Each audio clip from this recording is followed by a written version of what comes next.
I'm Bruce Harry. I went to Parkway at that time, what is now known as Central, but at that time was just Parkway High School, and graduated in 1968. I think I was the first year that they had split sessions. Right. And after that, they went to Parkway North, I believe, and Parkway Central as high schools. I'd have to say there were two who stand out. Mr. Huff, who was my basketball coach. I was almost as tall then as I am now. I obviously weighed about 100 pounds less, but Mr. Huff, and I don't remember his first name. I hope he's still alive and that he remembers this as well. He was the basketball coach, and because I was 6'6" then, and he asked me to be on the basketball team. Well, I couldn't walk and chew gum simultaneously, but I decided to give it a try. And to be honest, I found basketball is about as exciting as watching grass grow. And so I just couldn't get into it. And I just kept waiting for the fun to start, and all we kept doing was running back and forth down the court and, shooting the basket. So I was uninvited from the team after that. And that actually, he also happened to be a biology teacher, if I remember correctly. And he wasn't real happy with that, but in my way, to make it up, I tried to study biology more enthusiastically, which is kind of what got me interested in medicine, and well, there you go. The other was our music teacher. What was the man's name? Mr. Berg, I think. Please don't hold me to that. He's the name that comes to mind. But he gave me a life of loving music, and that's a very nice way that I relax. So that combination, even though I lacked the ineffable ingredient called talent, at least I could play by brute force, and it gave me an appreciation of how hard it is to do very well at music, and that it's not as easy as it looks. So that's what gave me that. Well, I'm a forensic psychiatrist, and I've actually done that almost exclusively since 1981. And those are the persons who do evaluations of men and women who are charged with crimes, for example. I specialize in criminal forensic psychiatry for the most part, although I do some other things on the civil arena at times. But we're the ones who try to figure out why a serial killer does what he or she does, and why someone else might have taken a different turn in life. And so it's pretty interesting work, but it's nice to be able to leave it behind at the end of the day. Well, I've done it now for going on 35 years, or I'm sorry, 25 years, excuse me. And back then, it had this odd fascination for me. After I finished medical school and did my training in psychiatry, I found that during that time I was very interested in violent mentally ill persons. Why? I have no idea. But I had this ability to sit and talk with them, and they mostly seemed like everybody else around, except for their particular issues. But that's kind of what got me started in it. And in later years, some people might even say it again, it's like being a fly drawn to flame, or a moth drawn to flame, excuse me. To try to understand why someone who could look and talk and act so much like anyone else who I know could do some of the horrible things that people do. And that's what I've spent most of my career trying to figure out. Unfortunately, I don't have an answer, but there have been probably dozens of people trying, and we don't have an easy answer for that. Yes, I was at Harvard just for a year on their faculty, and it was primarily just teaching medical students and residents, and doing some additional work in forensic psychiatry there. That's where I worked at. They had a program at one of their affiliated hospitals called the McLean Hospital, and I was at their hospital, and that hospital had an affiliation with the Massachusetts Maximum Security Institution in Bridgewater, and that's where I did a lot of my clinical work. The most exotic place I'd have to say was Japan. I was in Japan about oh boy, let me think a minute, about 16 years ago, or a little longer than that, with my eldest daughter. My wife and I's eldest daughter is 31 now, but she was 14, 15 then, and she was invited to go to Japan.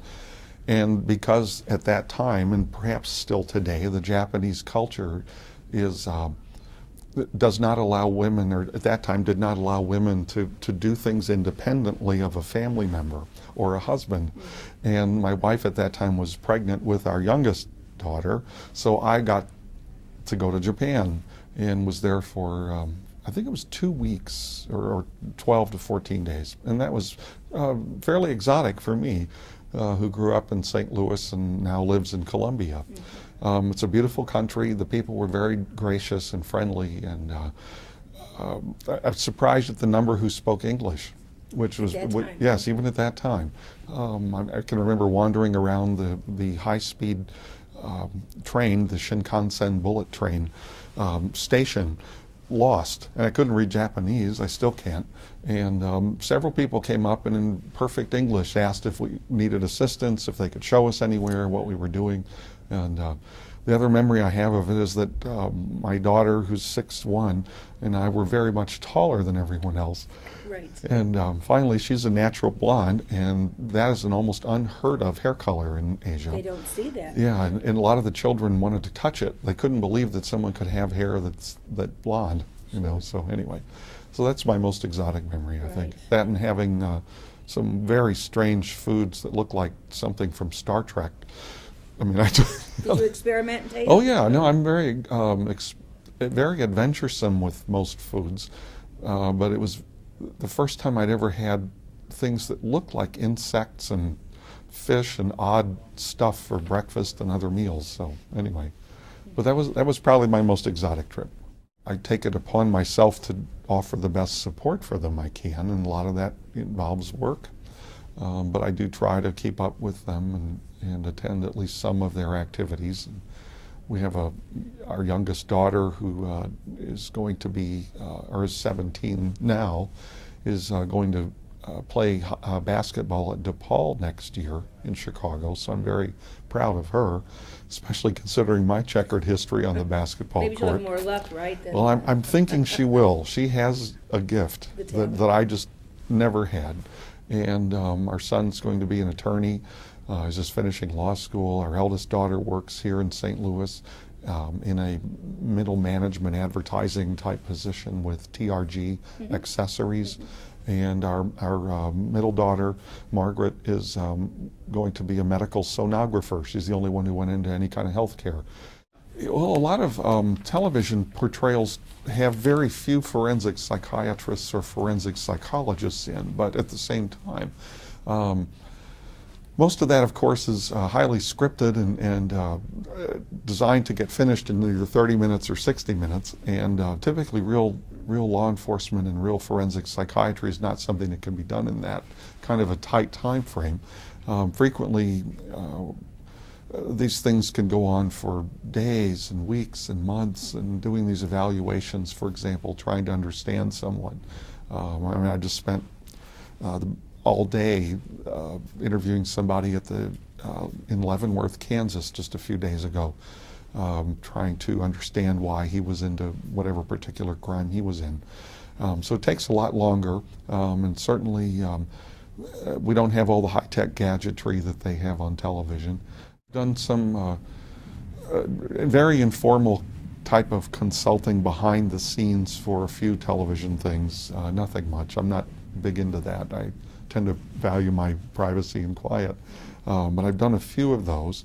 I've also worked with some people from the FBI, their behavioral sciences unit, where they developed criminal profiling, and I'm somewhat familiar with that technique, but am not a profiler. But it's an interesting thing to observe from the outside. And I do a lot of court work. I frequently am in court, sometimes several times a month, testifying at various kinds of legal proceedings, usually related to criminal matters or things pertaining to violent behavior, as that's my major interest. In my particular career of forensic psychiatry, I meet many men and women who our parents would not have wanted us to even know existed or know about, and they do some very bad things to their fellow creatures, including sometimes their children or spouses or parents. One has to be prepared for that, dealing with the shock of that. But in addition, I had to go to medical school first, so it's good to get your grades up. I didn't really figure that out until I was in undergraduate school. I was a fairly mediocre student at Parkway, which is why I was surprised to have been even nominated for this award. But primarily study hard, be prepared to work long hours, and do follow your heart. Do what you like.